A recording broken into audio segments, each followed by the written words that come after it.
Happy New Year, everyone, and welcome to a brand new segment of Education Matters. My name is Donna Moore Westby, your host of Education Matters, where we're connecting you to the world of education one step at a time. Do you ever think about your favorite or most influential teachers and wish you could tell them how they impacted your life? Well, today, inside of Education Matters, I'll spend time with 3 of my former teachers. We'll talk about the good old days and maybe even solve some of today's problems. Up next on Education Matters, after a few words from our sponsors. We'll be right back. When it comes to grilling, I'm the man. Using Dawn Seasoning Delight, I'm the grill master. My seasoning is available at Kroger, Bi-Lo, Food Line, Reeds, and Harvest. Look for it on display in the meat department. Also visit seasoningdelight.com for information and recipes. Dawn Seasoning Delight. It's so good. Dawn Seasoning Delight is so good.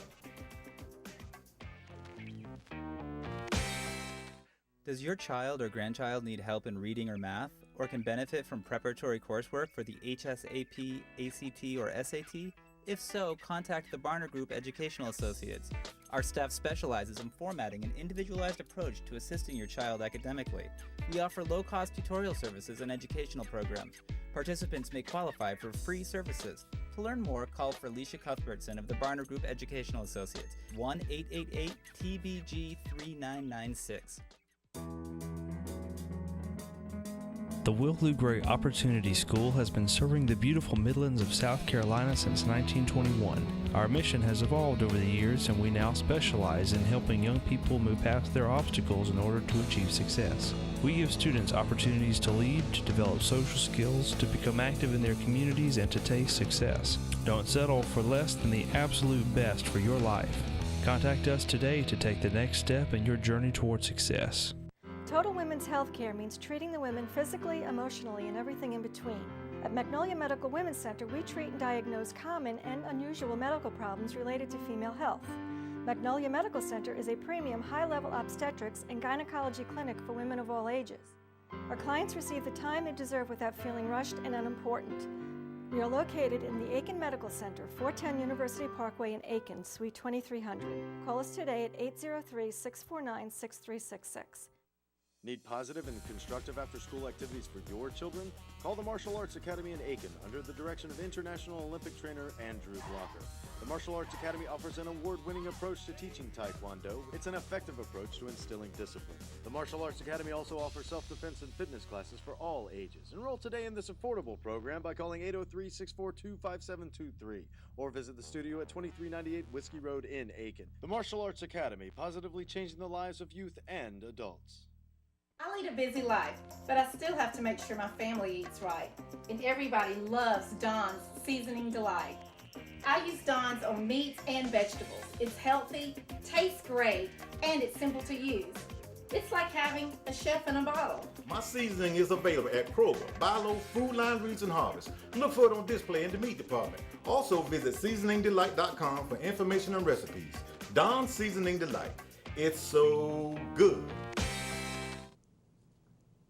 Welcome back inside of Education Matters. Again, my name is Donna Moore Westby, your host, and we're connecting you to the world of education one step at a time. Again, I'm so thankful to have you join us today, and I am smiling from ear to ear and actually trying to hold back the tears because I have 3 of my actual teachers here with me today. So make sure you keep it locked in right here inside of ASTV, all right? But of course, we must thank the sponsors of Education Matters. You just heard from them, but I want to make sure I verbalize my appreciation to them.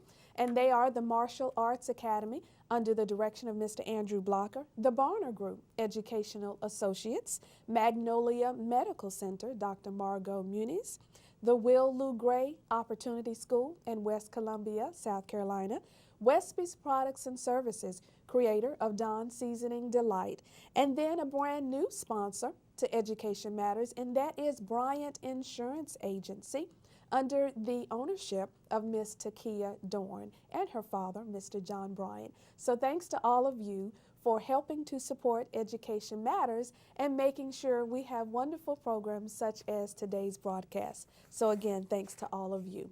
Well, moving right along, we want to move into the Education Matters tip of the week. Actually, James, I think I do my reminders first. So let's do our reminders and then we'll come back to the tip of the week, all right? Here are just a couple of reminders. To watch the 2011 episodes of Education Matters, all you have to do is, again, go to my website, which is www.edmat.com. Now, once you go to that website, you'll see a page that says videos. Click on videos and you'll see all 35 episodes for the year 2011, all right? Make sure you go check out some of those. We had some terrific guests on the program, and that way you can catch up with us, all right? Because we're on the move for the year 2012. Final reminder for today, Martin Luther King Jr. Day will be observed. The holiday will be observed on Monday, January 16th. Don't just make that a day where you lie around home, okay? Get out, do something progressive, maybe support a march or do something for someone else. I'll be taking a group of individuals to visit a college on that day. So make sure you do something worthwhile. Most of the public school districts will be closed for that day unless otherwise noted, all right? Those are your reminders for today. Now it is time for the Education Matters tip of the week.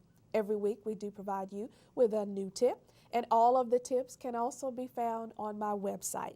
And here is this week's tip. Your school-aged children have probably been following a holiday sleeping schedule, which means the first few days of school may be a little tough. Like me, I've been staying up to 1 or 2 in the morning and sleeping late. Well, it's time to change that. Try to set bedtimes 1 or 2 hours earlier than even before the holidays for the next week or so to help them readjust. Not just them, also you too, all right? That is this week's tip of the week. Okay.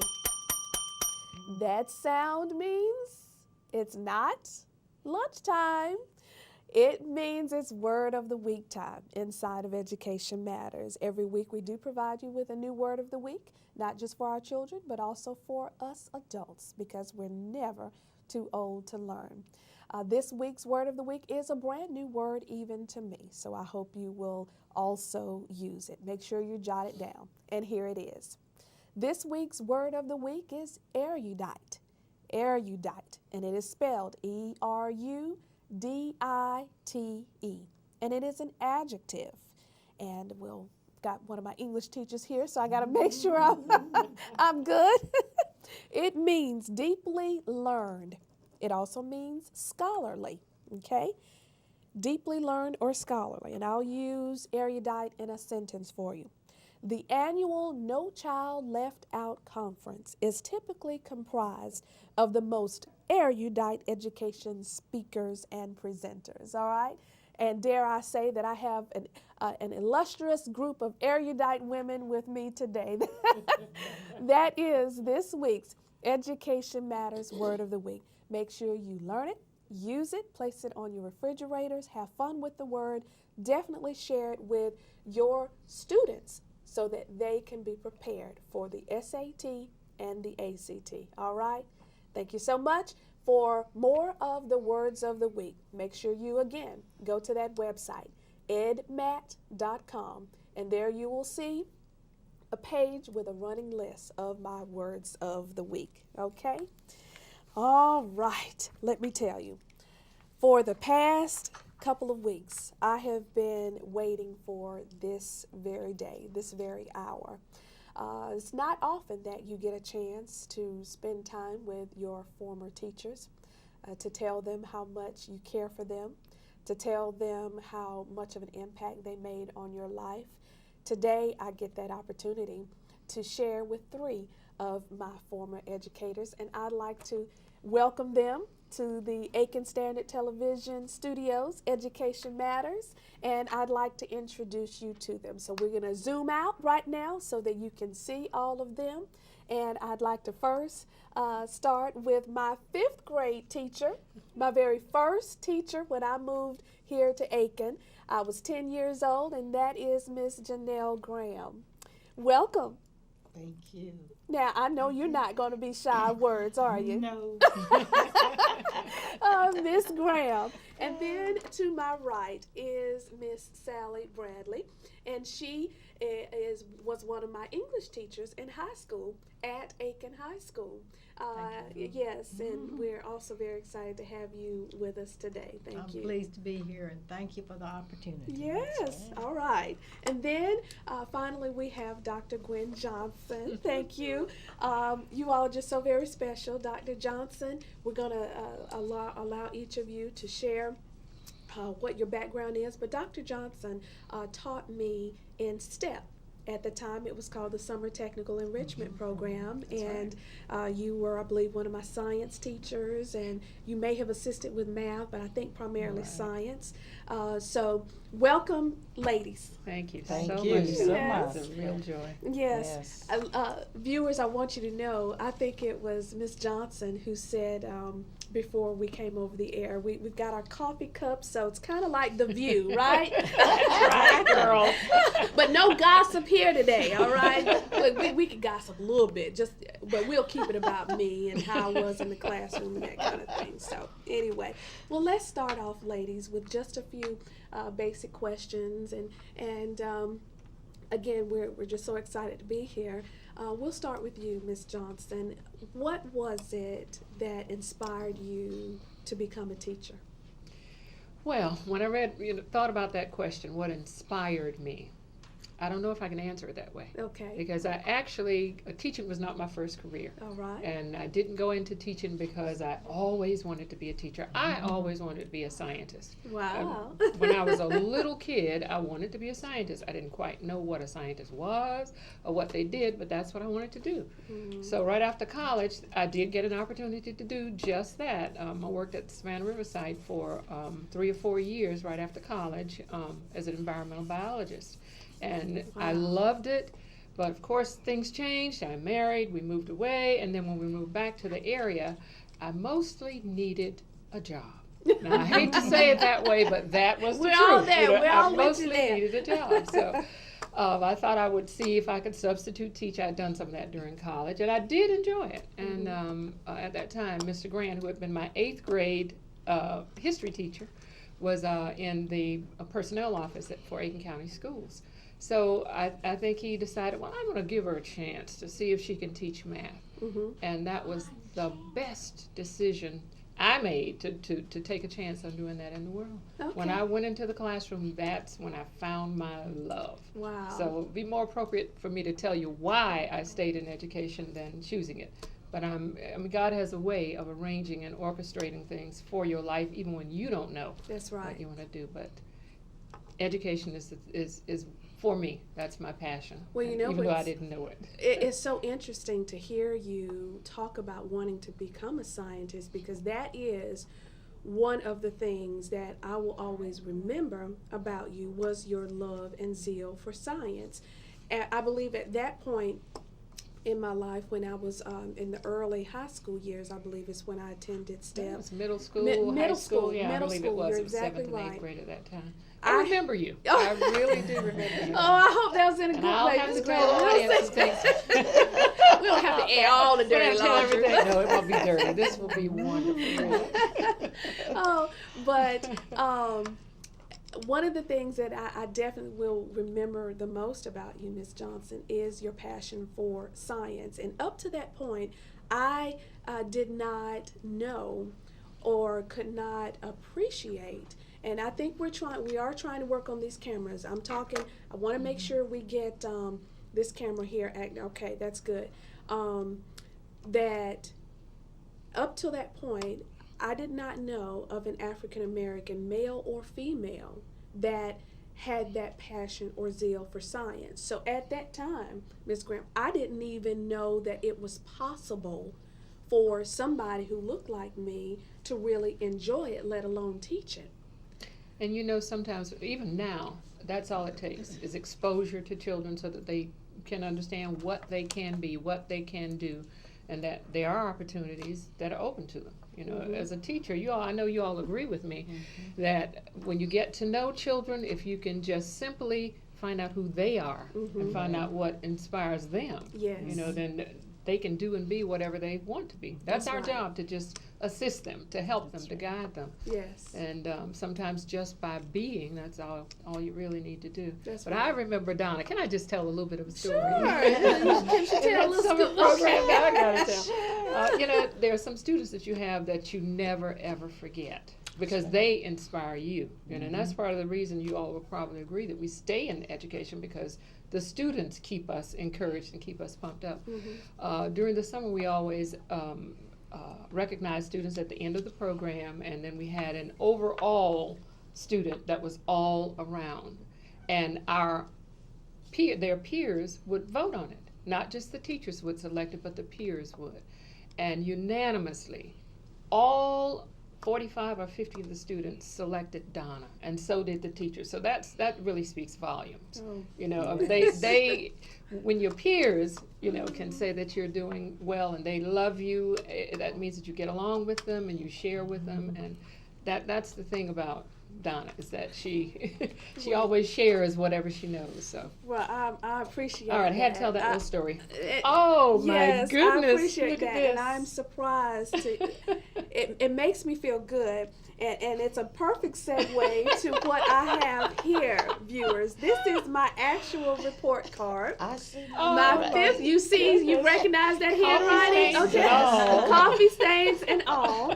This was my actual 5th grade report card, and I hear Miss Johnson talking about my personality. Well, Miss Graham here wrote in the teacher comments, Donna is capable of doing excellent work. She does not do her best at all times. Look, listen at this. It's underscore work on personality. Well, she did. By the time I had her in middle school, she had it down pat. Yes, it says, and I just love this, things will be better in the future. Well, your prediction was exactly right. What do you have to say? I don't remember that. It's right there. I see it. But I took your advice. At least I was trying. Yes, she did. Yeah. She was You just were new always, to the area in 5th she was grade. always a good student, and Yes. she always tried. But I think sometimes she just get off track a little bit. And that still carries on Yeah, she today. Well, everybody does that. Yeah, that's right. Yes. That's And true. everyone does. And how, I mean, you taught me in high school, and high school is a very difficult time because I mean, students, I've got a high school senior right now, they're wanting to do well, but the being popular is still important to them, so some of them are focused in class and some of them aren't. How were you able to keep us focused on what we needed to do and still handle all of those things? Because as teachers, you have to balance quite a bit. Well, I'm sure I was not always able to do that, but I know I always tried, and that's why teachers need a lot of energy and enthusiasm. Absolutely. And support too. And support, and if they don't have the energy and enthusiasm and support, it's, you know, it's a tough situation. But I think there's always a lot that's positive in the classroom that stimulated me, that kept me going. All you can do is try to do your very best. Every child is different. They always taught us that, and it's so true. important. It's true.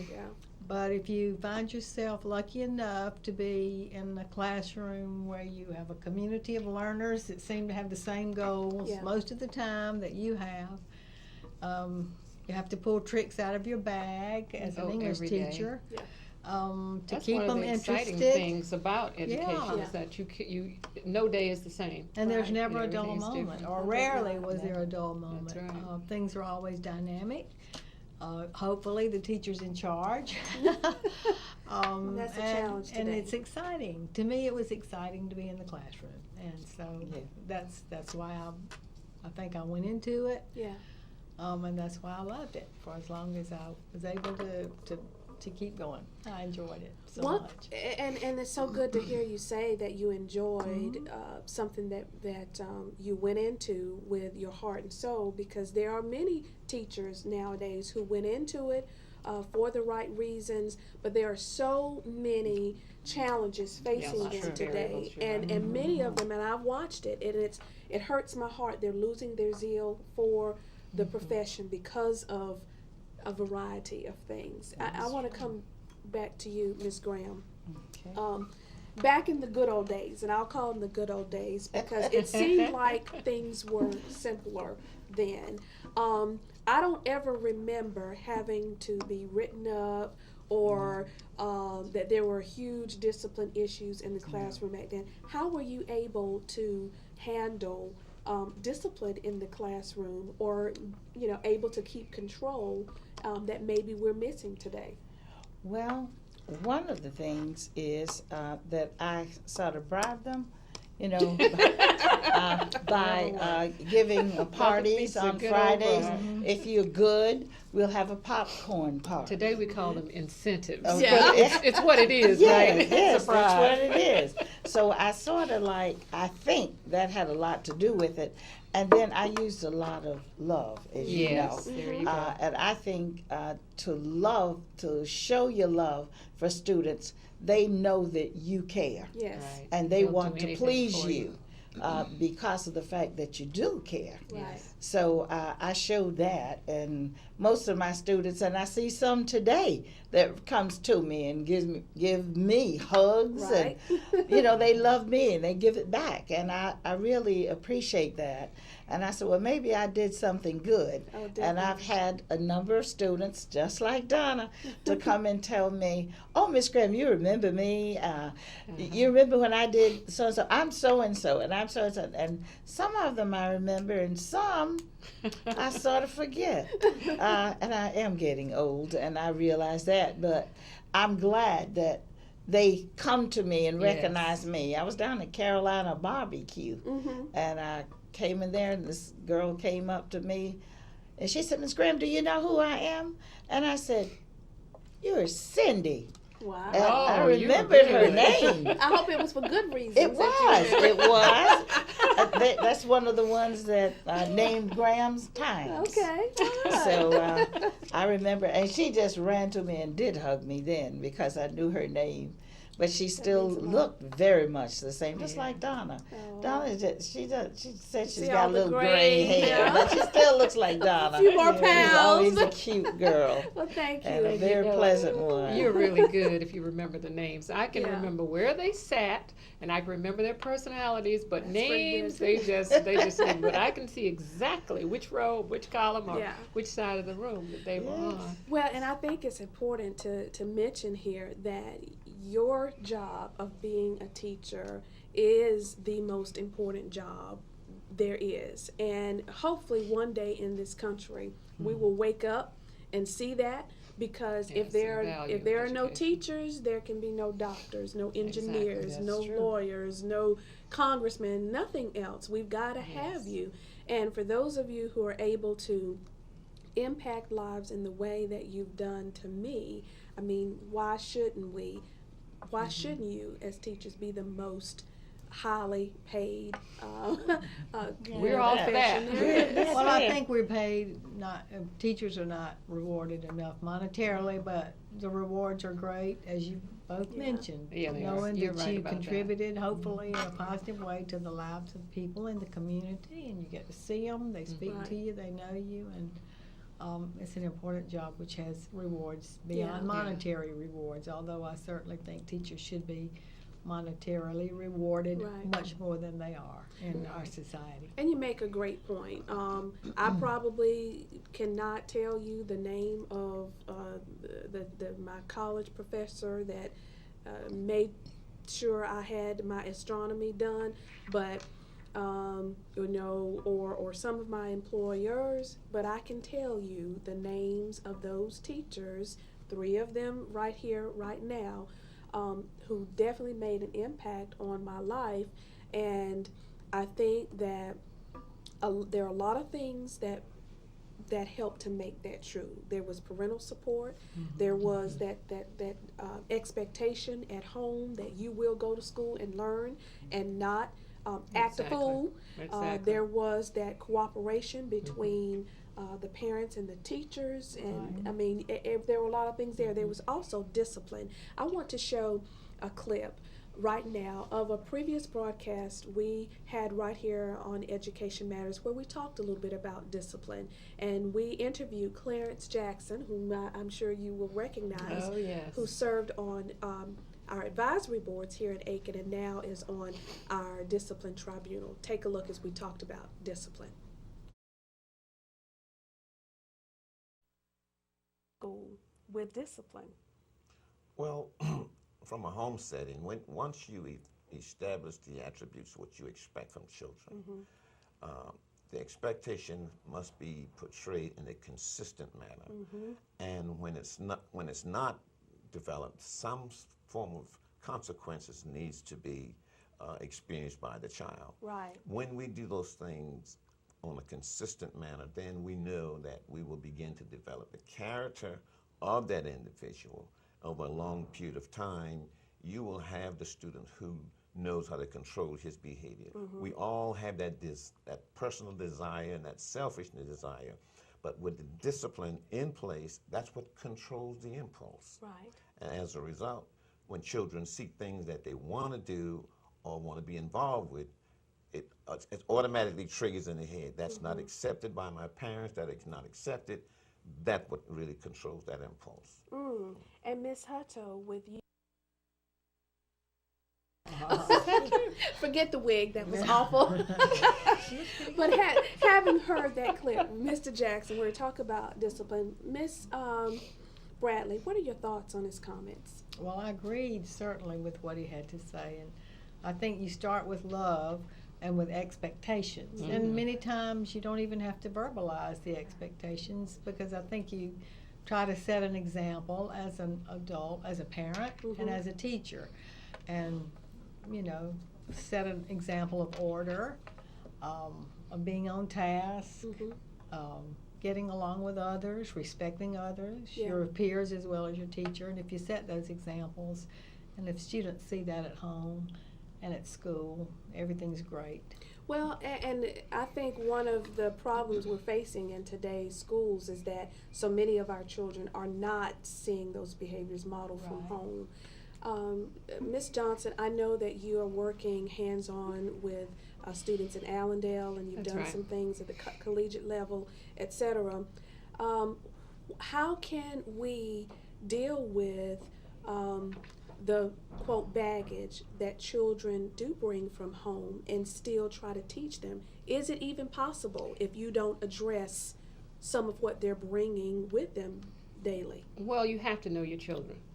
Someone has already alluded to the fact that you have to get to know them, and that you have to love them, let them know that you care. You know, I know that it's a cliche that students don't care what you know until they know that you care, and that's true with anyone, not just children. So it's important to communicate to them that we're in this together, I care about you, and then go beyond that and say, because I care, I have high expectations, I know you can do it, I'm here to work with you to achieve, and I expect you, you know, to behave in a certain way.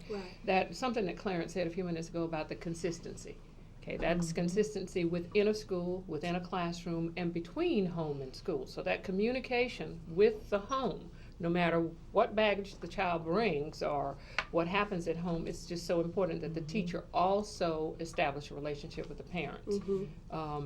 I was sharing with you that one of my colleagues who works with along with me in Allendale has just fallen in love with this one class that has a good number of young men, and that in so doing, he just kept saying, I have to know his home. I have to know where they came from. I want to meet these parents.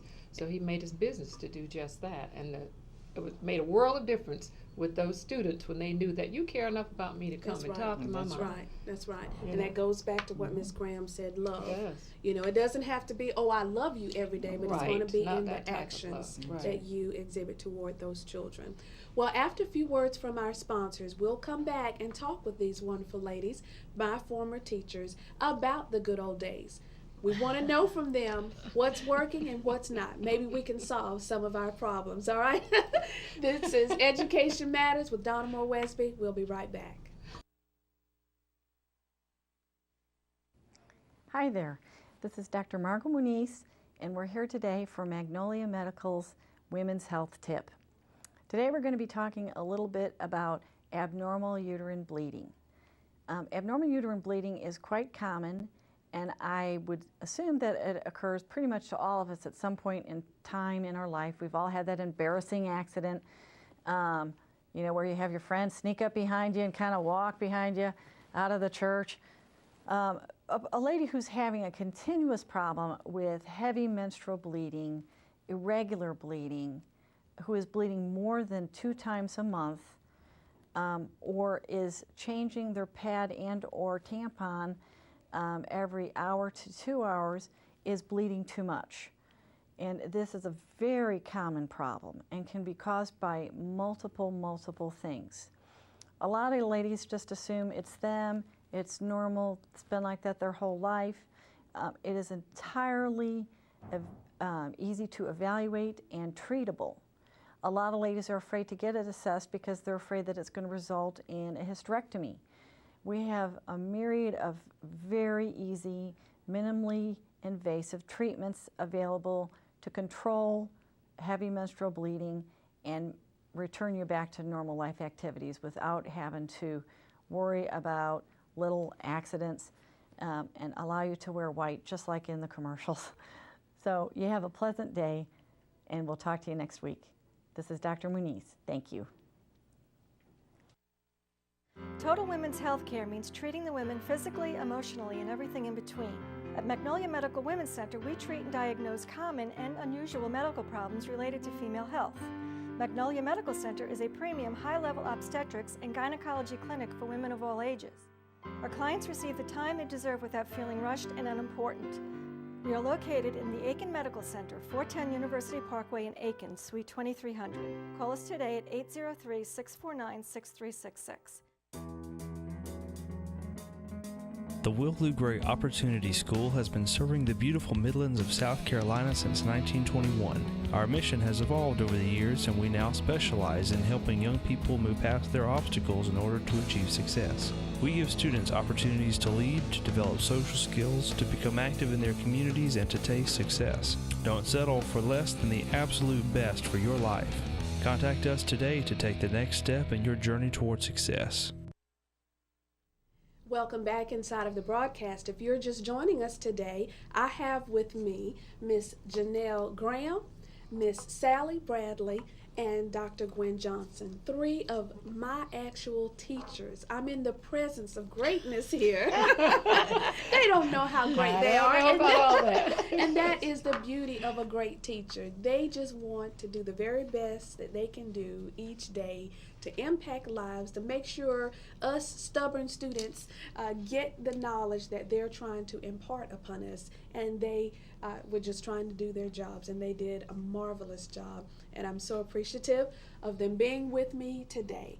I want to know, Miss Bradley, we'll start with you, and we'll come back to Miss Graham on this, and then end up with Miss Johnson. I know you are retired right now. You enjoying your retirement? Yes, indeed, I am. Thank you. Oh, good, good. Looking back over the years, and how many years did you teach, by the way?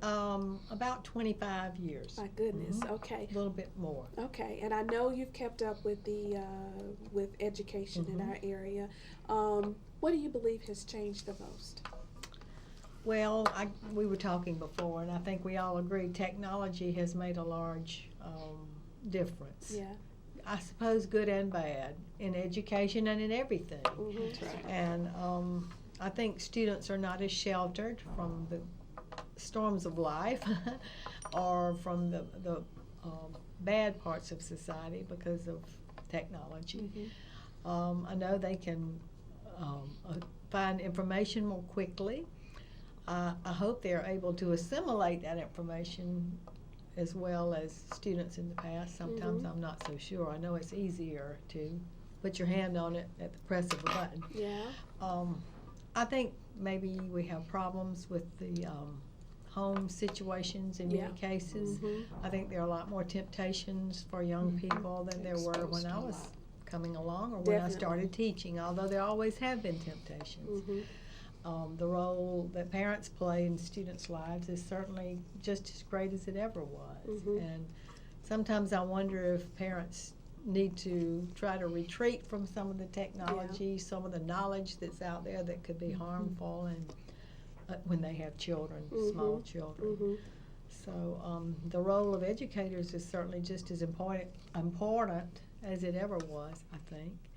And we just need to be vigilant about the ways in which students can get off track.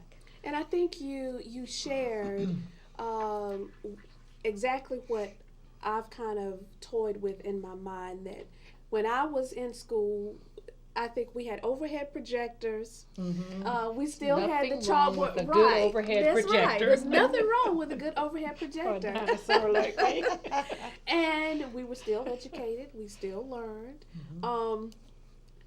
So, I mean, in some ways, I'm wondering, is it a distraction? But in other ways, I know that we're now in this global society and things have changed. What are your thoughts, Ms. Graham? Well, I think that technology has changed children, people as a whole, teachers also. I think that children spend too much time on television. I have, but not this show. Okay? no, not this show. Not this show. But you know, like at night, you know, when they turn the television on and the parent don't know it. Yes, ma'am. I have a time with my grandchildren. I have one turned 15 yesterday and one turned 16 in June. But they are really a handful because they wait until I go to bed. And then they turn the television on. But you see, I'm extremely against that. But they do it, not school nights, but during the Christmas holidays. My lights, I don't know what my light bill will be like in January, but they kept the television on all night, and they also kept the lights on all night, and they raided the kitchen too. They did all of that good stuff.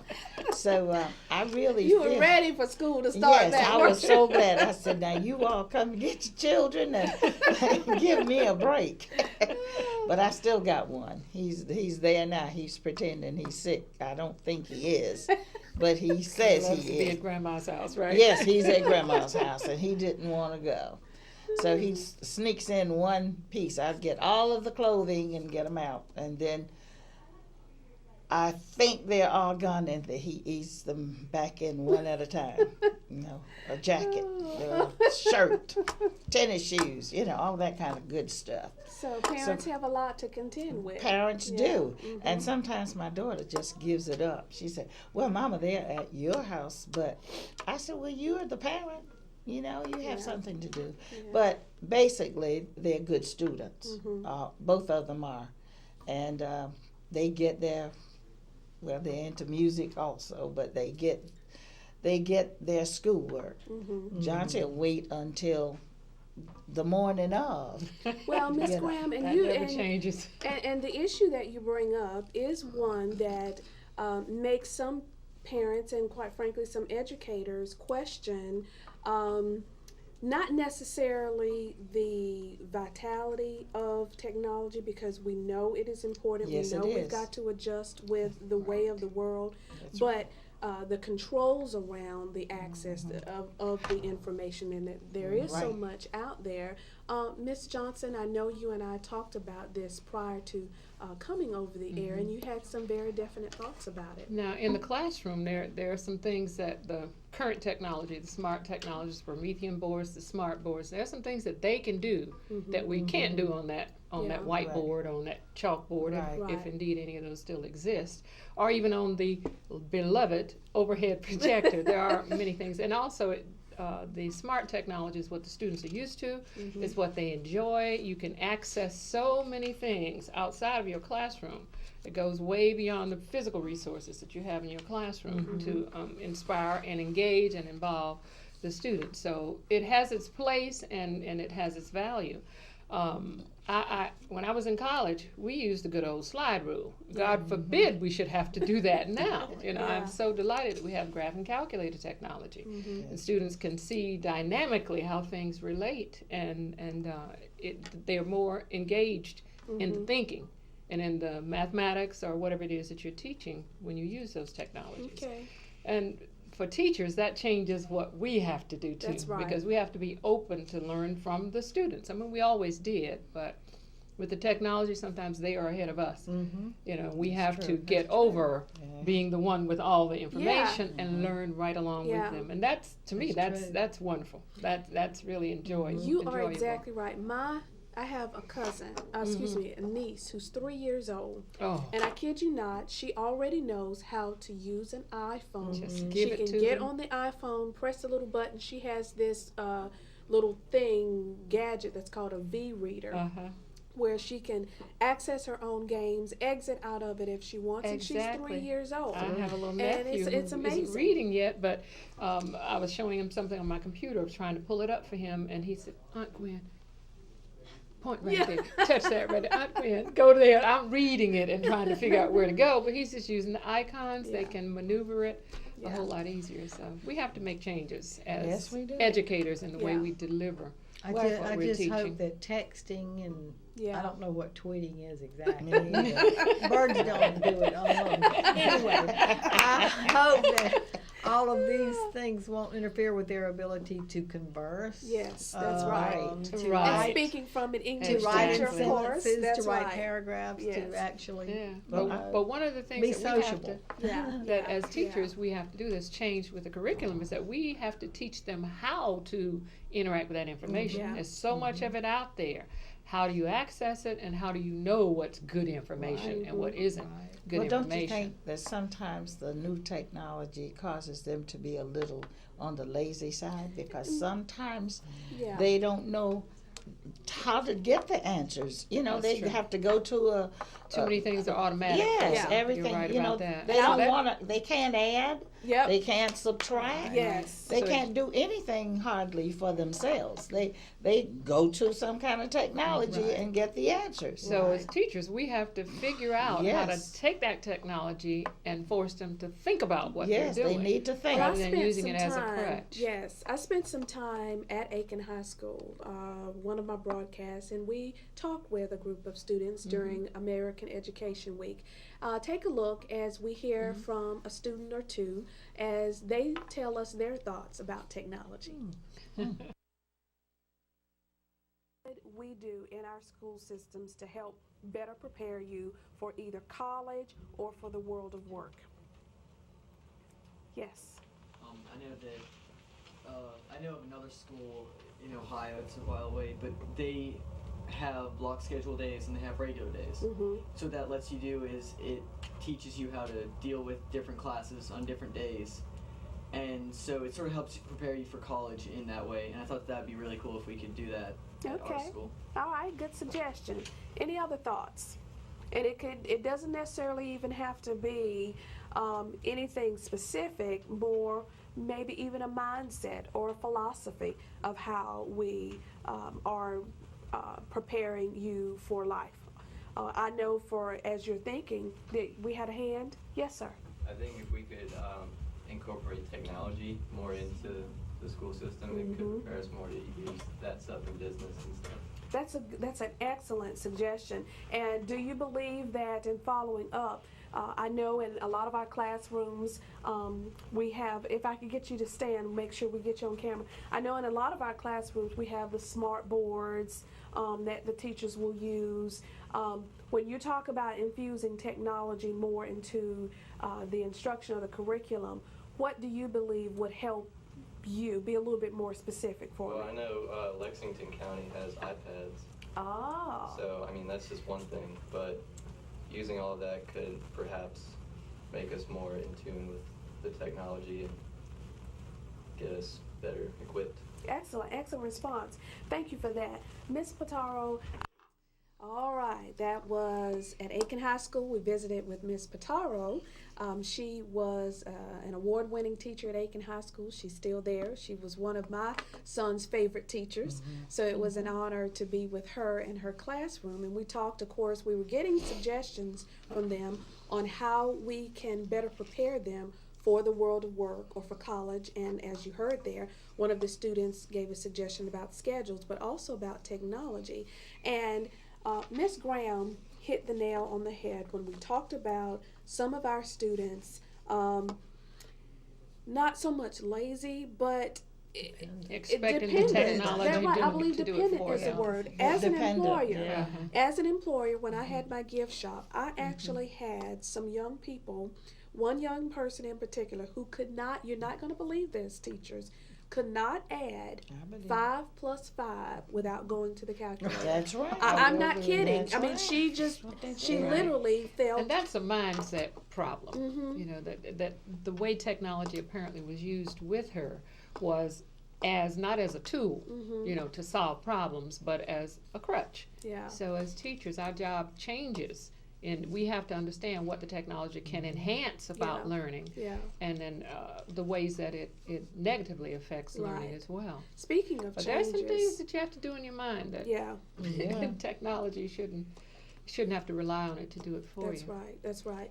Well, speaking of changes, back when I was in school, we had to take what was called the BSAP, and you mentioned that. It's changed. It's several names. It was the PAC, P-A-C-T, and now I believe it's the PASS. And it's changing again. It's changing again. That's right. We're dealing with Common Core standards and all that. Core state right now, I believe this is my personal opinion, that we've made education so sophisticated that we're missing out on the basics. And I feel like the education I received under you all, it was back to the basics. How can we get back to the basics?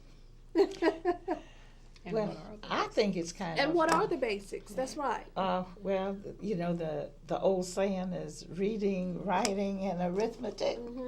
Well, first you got to know how to do those basic things. You need to know how to read. You need to know how to add, subtract, divide, to do math, and of course you got to know how to talk. You know, English as well, but and you need to know how to write. But some of the children are in high school and can't write a decent letter. That's right. That's right. Many of them, and I've seen that, and that's one of the reasons that I would emphasize, and you probably remember that, I'd have the class write me letters so that I could read them to see how they were thinking. Okay, so they had purpose in what they were doing. Yes. And I did get all A's in English. You forgot to say that, right? But that is so true, though. That is so true. So I think the basics are necessary. I don't think you can go on if you don't build upon what you have. Right. You got to build it, you know, and then go on and do the other things. Right. That's the way that I feel. Well, after a few words from our sponsors, I want to continue with that particular question, because there are those out there who think if we do stick with the basics, reading, writing, and arithmetic, okay, then maybe higher education will be that next step that polishes out the student and gets them deeper into what it is they want to be in life. We'll discuss that and allow Miss Bradley and Miss Johnson to comment on that. Don't change that dial. We'll be right back.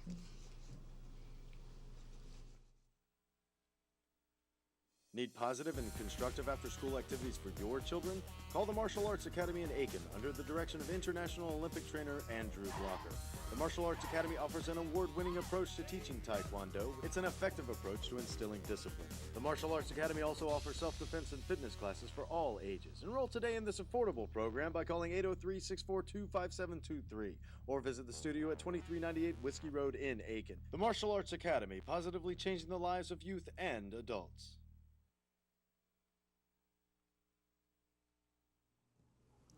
Next time on Education Matters, we'll talk with representatives from the Lloyd Kennedy Charter School and the Aiken Performing Arts Academy. They could quite possibly be viable educational options for your child. That's Education Matters with me, Donna Moore Wesby, right here on ASTV Channel 95.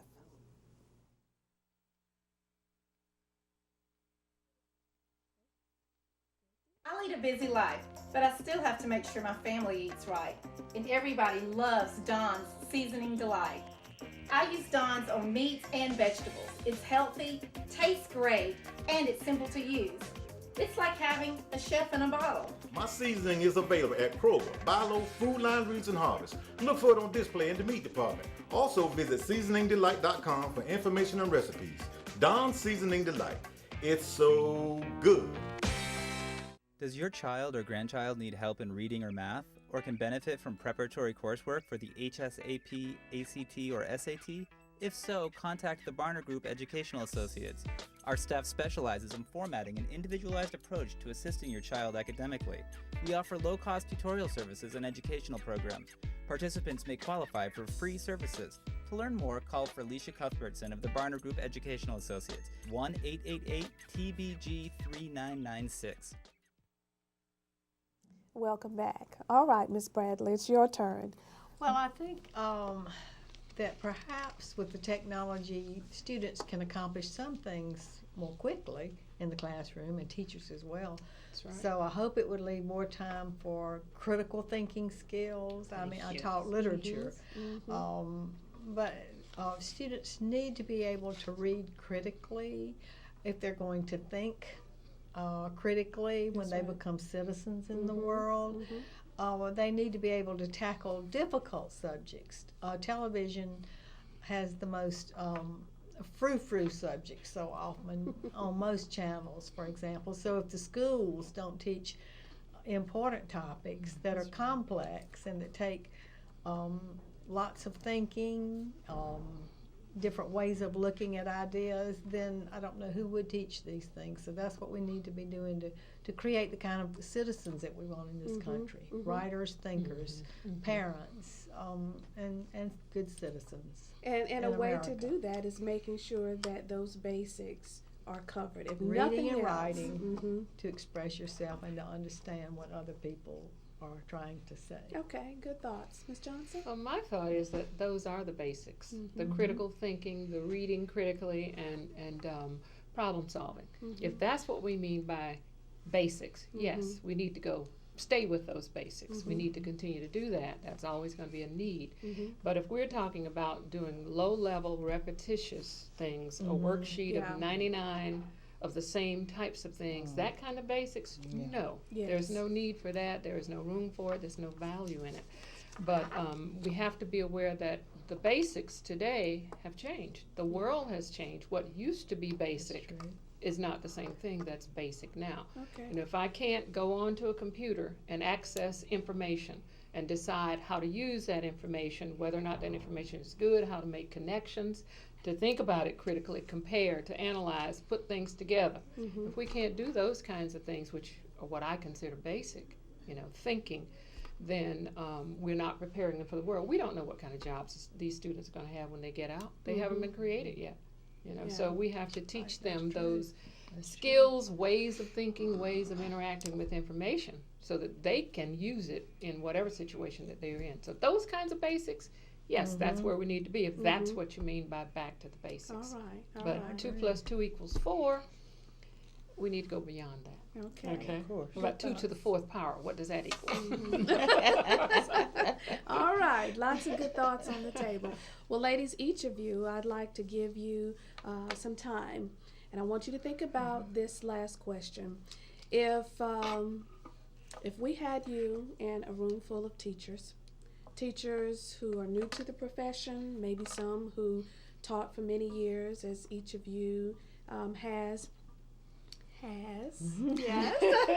Not have, but has.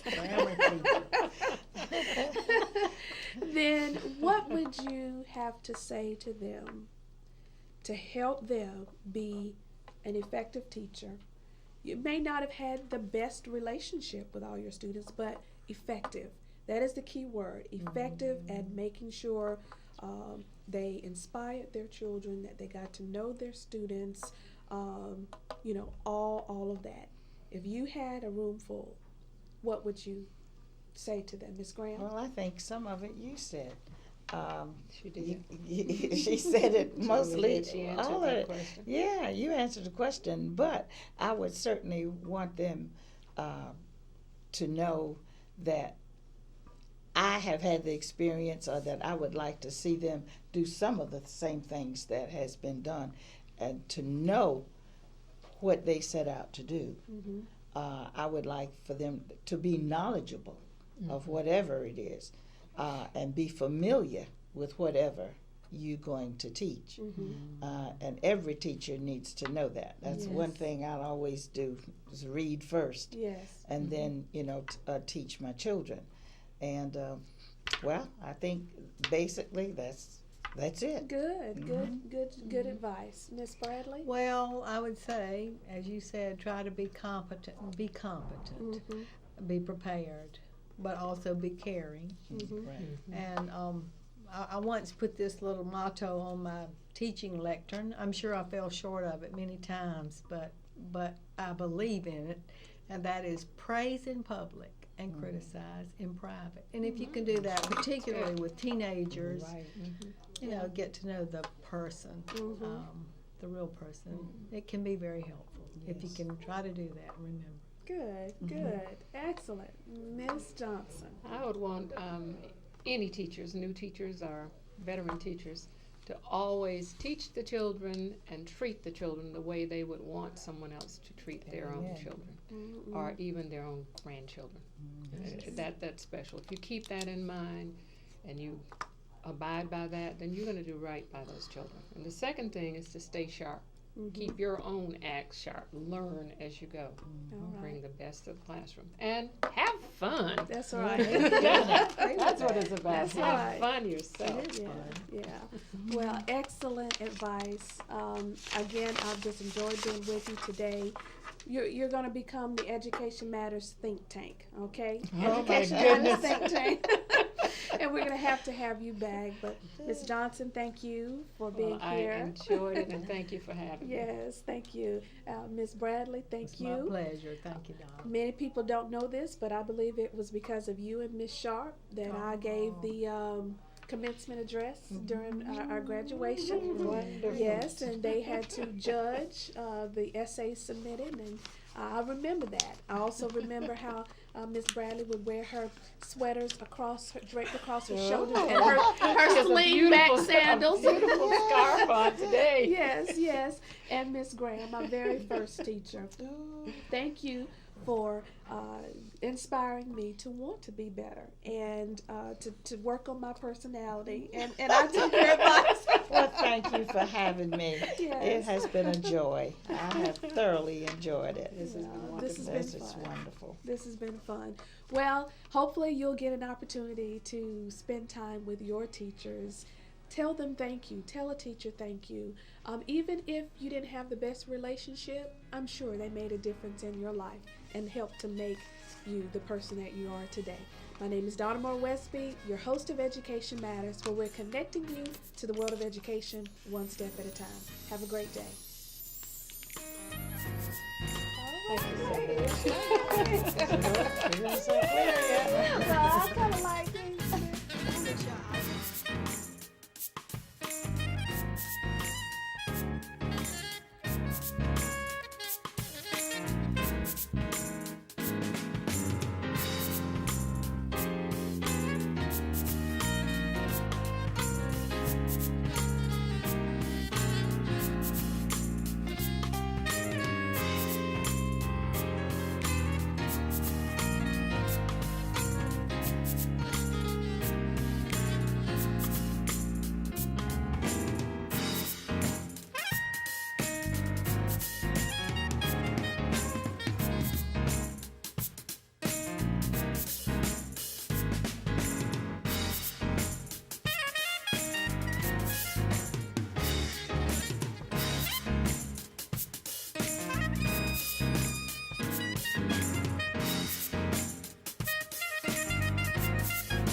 If you are interested in becoming an individual or corporate sponsor of Education Matters or to receive sponsorship information, call Donna Moore Wesby at 803-507-6793 or send an email to dwesby@edmath.com.